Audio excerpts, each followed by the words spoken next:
नमस्कार, आपका स्वागत है। दोस्तों, क्या पति और पत्नी को एक साथ बैठकर भोजन करना चाहिए? क्या मनुष्य को दूसरों का जूठा भोजन ग्रहण करना चाहिए? इस विषय में भगवान श्री कृष्ण ने बहुत महत्वपूर्ण बातें कही है, जो प्रत्येक मनुष्य को अवश्य जान लेनी चाहिए, ताकि उसे कभी अकाल मृत्यु तथा दुख दरिद्रता का सामना न करना पड़े। दोस्तों, इस संसार के प्रत्येक प्राणी को अन्न की आवश्यकता होती है। अन्न से ही उसे ऊर्जा प्राप्त होती है। हर पशु के लिए अलग अलग प्रकार के अन्न की आवश्यकता होती है। पशु भी अन्न ग्रहण करते समय ईश्वर के नियमों का पालन ही करते हैं। इसी प्रकार से मनुष्यों के लिए भी भोजन के कई महत्वपूर्ण नियम बनाए गए हैं। यदि इन नियमों का पालन किया जाए तो मनुष्य को ईश्वर की कृपा प्राप्त होती है। हमारे शास्त्रों में भोजन करने की दिशा, भोजन के प्रकार, भोजन करने का सही समय, इन विषयों में महत्वपूर्ण नियम बताए गए हैं। दोस्तों, भगवान श्री कृष्ण ने भगवत गीता में मनुष्य को भोजन करने संबंधी बहुत ही महत्वपूर्ण उपदेश दिया है। यह उपदेश मनुष्य की उन्नति करने वाला, दीर्घायु दिलाने वाला तथा सभी प्रकार के रोगों से मुक्त रखने वाला है। जिस शरीर को भगवान ने प्रदान किया है, उन्होंने ही इस शरीर को शुद्ध और स्वस्थ रखने के उपाय भी बताए हैं। जो मनुष्य भगवान श्री कृष्ण द्वारा बताए गए इन नियमों का पालन करता है, उसका शरीर सदैव शुद्ध, स्वच्छ और विकारों से दूर रहता है तथा सद्गति प्राप्त करने वाला बनता है। भगवान श्री कृष्ण ने भगवत गीता के माध्यम से मनुष्य को भोजन के प्रकार बताए हैं। किस प्रकार के भोजन से मनुष्य की प्रवृत्ति क्रोधी, क्रूर और राक्षसी बनती है और किस प्रकार का भोजन करने से मनुष्य सदाचारी, विनम्र और दूसरे के मन पर विजय प्राप्त करने वाला बन जाता है। मनुष्य जिस प्रकार का भोजन करता है, उसे उसी प्रकार का शरीर और विचार भी प्राप्त होते हैं।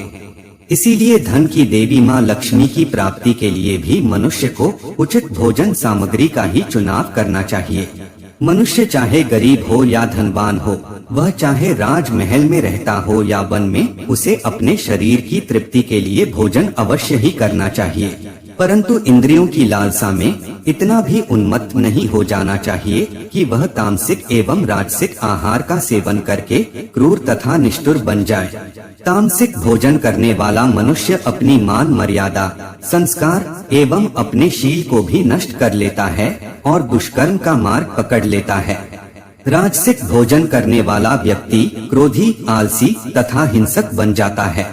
किंतु जो मनुष्य ईश्वर का नाम लेकर सात्विक भोजन का आहार लेता है, उसका मन पवित्र और सुंदर हो जाता है।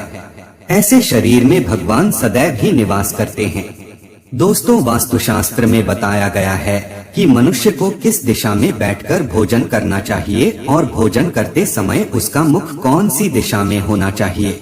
भोजन शुरू करने से पहले मनुष्य को कौन सा मंत्र बोलना चाहिए और भोजन हो जाने के पश्चात उसे क्या करना चाहिए। ऐसी कई महत्वपूर्ण बातें बताई गई है। आज के इस वीडियो में हम आपको इन्हीं विषयों पर जानकारी देने वाले हैं। अगर भोजन करते समय परिवार के सभी लोग सही दिशा का ध्यान रखते हैं, तो घर से क्लेश, दुख, दरिद्रता भी नष्ट हो जाती है और माँ लक्ष्मी की कृपा से घर में सुख समृद्धि आती है। इसके साथ ही घर के सभी सदस्यों का स्वास्थ्य भी ठीक रहता है। इसीलिए हमें वास्तुशास्त्र में बताई गई इन महत्वपूर्ण बातों पर ध्यान अवश्य देना चाहिए। दोस्तों, विष्णु पुराण के अनुसार भोजन शुरू करने से पहले थोड़ा सा अन्न भूमि पर रखना चाहिए, ताकि देवता, पशु पक्षी, सर्प, दैत्य तथा प्रेत पिशाच जो अपने कर्म बंधन से बंधे हुए हैं, उन सभी को अन्न की प्राप्ति हो। यदि भोजन करते समय कोई अतिथि आ जाए तो उसका स्वागत करे और उसे आसन देकर प्रणाम करके उसका सत्कार करे। फिर उसे श्रद्धा पूर्वक भोजन कराकर विदा करे, क्योंकि जिसके घर से अतिथि निराश होकर लौट जाता है, उसे वह अपने पाप देकर उसके शुभ कर्मों को ले जाता है। श्री कृष्ण कहते हैं, मनुष्य को पिता के घर में रहने वाली विवाहित कन्या, दुखिया और गर्भ धारण की हुई स्त्री तथा वृद्ध को भोजन कराने के बाद ही भोजन करना चाहिए। इन सभी को भोजन कराए बिना जो स्वयं भोजन ग्रहण करता है, उसका भोजन पापमय बन जाता है। ऐसा व्यक्ति नरक में ही जाता है। जो स्नान किए बिना ही भोजन करता है उसका भोजन मल भक्षण के समान हो जाता है। जो बालक एवं वृद्ध आदि के हिस्से का भोजन करता है उसका भोजन विष्ठा के समान हो जाता है। और जो बिना दान किए ही भोजन ग्रहण करता है उसका भोजन विष के समान बन जाता है। मनुष्य को कभी भी दुराचारी व्यक्ति द्वारा दिया गया अथवा दूसरों द्वारा अपमानित करके दिया गया भोजन कभी भी ग्रहण नहीं करना चाहिए। मनुष्य को चाहिए कि परोसे हुए भोजन का अग्रभाग अग्नि को देकर ही भोजन करना चाहिए। भोजन को एकाग्र चित्त होकर करना चाहिए। प्रथम मीठा, फिर लवण और खट्टा और अंत में कटु एवं तीखे पदार्थों का सेवन करे। प्रथम 5 निवाले मौन होकर ग्रहण करने चाहिए। ऐसा करने से व्यक्ति के सभी पाप कर्म तुरंत नष्ट हो जाते हैं और भगवान की कृपा से उसे जीवन भर कभी अन्न की कमी महसूस नहीं होगी। दोस्तों, वास्तु के अनुसार पूर्व दिशा में बैठकर भोजन करने से व्यक्ति रोगों से और मानसिक तनाव से मुक्त हो जाता है। बीमार बुजुर्गों को पूर्व की ओर मुख करके भोजन अवश्य करना चाहिए। इससे उनके स्वास्थ्य में सुधार होता है, क्योंकि पूर्व दिशा उगते हुए सूर्य की दिशा है और सूर्य देव बल, आरोग्य तथा दीर्घायु प्रदान करते हैं। अगर कोई व्यक्ति व्यवसाय में तरक्की चाहता है अथवा नौकरी की तलाश में है तो उत्तर दिशा की ओर मुंह करके भोजन करे। उत्तर दिशा माँ सरस्वती की दिशा है। इससे उस व्यक्ति को कार्यों में सफलता प्राप्त होती है। ध्यान रहे, दक्षिण दिशा की ओर मुख करके भोजन न करे, यह दिशा यम की दिशा है। वास्तुशास्त्र के अनुसार टूटे फूटे बर्तनों में भोजन नहीं करना चाहिए, यह दुर्भाग्य को निमंत्रण देता है। भोजन हमेशा स्वच्छ थाली में ही करना चाहिए। गंदी थाली में भोजन करने से जीवन में दुर्भाग्य आता है। एकादशी के दिन तामसिक अन्न का सेवन न करे। शास्त्रों के अनुसार जो मनुष्य एकादशी के दिन तामसिक अन्न अर्थात मांस का सेवन करता है, लक्ष्मी उसे छोड़कर चली जाती है। भोजन का अपव्यय करना शास्त्रों में अनर्थ माना गया है, इसीलिए थाली में जितना आवश्यक हो उतना ही भोजन ले। अगर कोई व्यक्ति साथ में भोजन कर रहा हो तो उसका भोजन समाप्त होने तक उठकर नहीं जाना चाहिए, इससे पितृदेव नाराज हो जाते हैं। भोजन के बाद थाली में हाथ धोना अनुचित माना गया है। थाली में हाथ धोने से अन्न का अपमान होता है। भोजन के बाद थाली में हाथ धोने वाले लोग नीच योनि में जन्म लेते हैं। सबसे महत्वपूर्ण बात ध्यान रहे कि व्यक्ति को बिस्तर पर बैठकर कतई भोजन नहीं करना चाहिए। ऐसा करने से व्यक्ति कई प्रकार के रोगों से ग्रसित हो सकता है। भोजन केवल जमीन पर आसन बिछाकर उस पर बैठकर ही करना चाहिए। भोजन करते समय दिशाओं का ध्यान रखना बहुत ही आवश्यक होता है। यदि गलत दिशा में बैठकर अथवा गलत दिशा में मुख करके भोजन करने से व्यक्ति को उसके अनिष्टकारक परिणाम प्राप्त होते हैं। भगवान श्री कृष्ण कहते हैं, जिस भोजन के ऊपर से कोई पैर रखकर चला गया हो अथवा कोई व्यक्ति भोजन को लांघ कर गया हो तो ऐसे भोजन को कभी खाना नहीं चाहिए। ऐसा भोजन अशुद्ध हो जाता है। ऐसे भोजन को पशुओं को खिला देना चाहिए। दूसरों के द्वारा लांघा गया भोजन खाने से मनुष्य की आयु कम हो जाती है और उसके शरीर में भिन्न भिन्न प्रकार के रोग उत्पन्न होते हैं। गरुड़ पुराण के अनुसार यदि भोजन में बाल निकल आता है तो ऐसा भोजन त्याज्य हो जाता है। यदि अन्न में बाल निकलता है तो उसे ईश्वर को कभी प्रसाद के रूप में नहीं चढ़ाना चाहिए और न ही स्वयं खाना चाहिए। ऐसा भोजन प्रेतों को प्राप्त हो जाता है। श्री कृष्ण कहते हैं, मनुष्य को दूसरों के लिए परोसा हुआ भोजन भी नहीं खाना चाहिए। जो मनुष्य दूसरों का भोजन छीन के खाता है अथवा किसी को बिना दिए ही स्वयं उस अन्न का उपभोग करता है, उससे देवी अन्नपूर्णा रुष्ट हो जाती है। भोजन सभी में बांटकर खाना चाहिए। दूसरों के हिस्से का भोजन करने से मनुष्य के पुण्य कर्म नष्ट हो जाते हैं।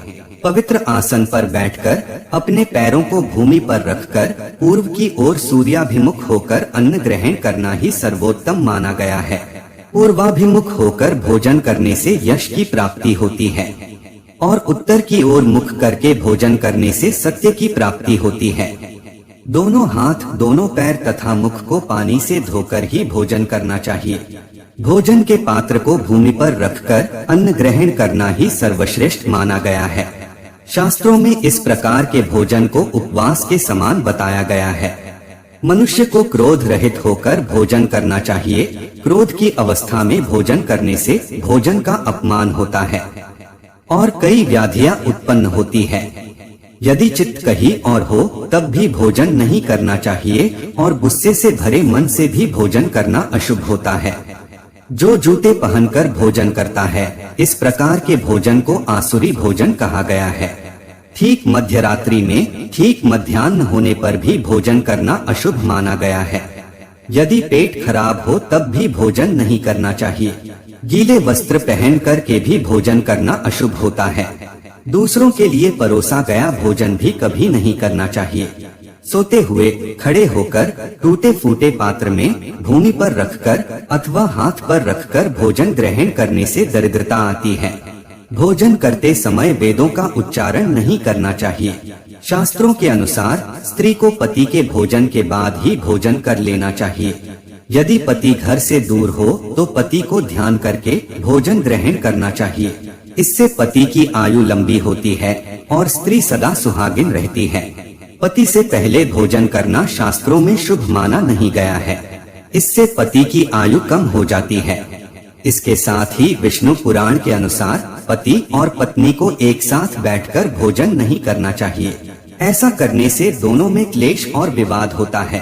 अंधकार में अथवा आकाश के नीचे बैठकर भोजन नहीं करना चाहिए। भोजन करते समय सिर पर छत अथवा वृक्ष की छाया अवश्य होनी चाहिए। विष्णु पुराण के अनुसार केवल एक वस्त्र पहनकर भी भोजन करना अनुचित होता है अथवा नग्न अवस्था में भोजन ग्रहण करना अशुभ होता है। इससे जीवन में दुर्भाग्य आता है। सवारी पर बैठकर अर्थात किसी वाहन में बैठकर भी भोजन ग्रहण करना अनुचित हटो है। साथ ही शैया पर बैठकर भोजन करने से व्यक्ति की आयु कम हो जाती है। हंसते हुए अथवा रोते हुए भोजन करना अनिष्ट कारक होता है। इससे गले में अन्न फंसकर प्राण जाने का भी खतरा बना रहता है। तो दोस्तों, इस प्रकार से शास्त्रों में भोजन के संबंध में महत्वपूर्ण नियम बताए गए हैं। उम्मीद है आपको यह जानकारी अच्छी लगी होगी। वीडियो को लाइक जरूर करें और कमेंट में जय श्री कृष्ण अवश्य लिखें। साथ ही चैनल को सब्सक्राइब करना न भूलें। आप सभी का धन्यवाद।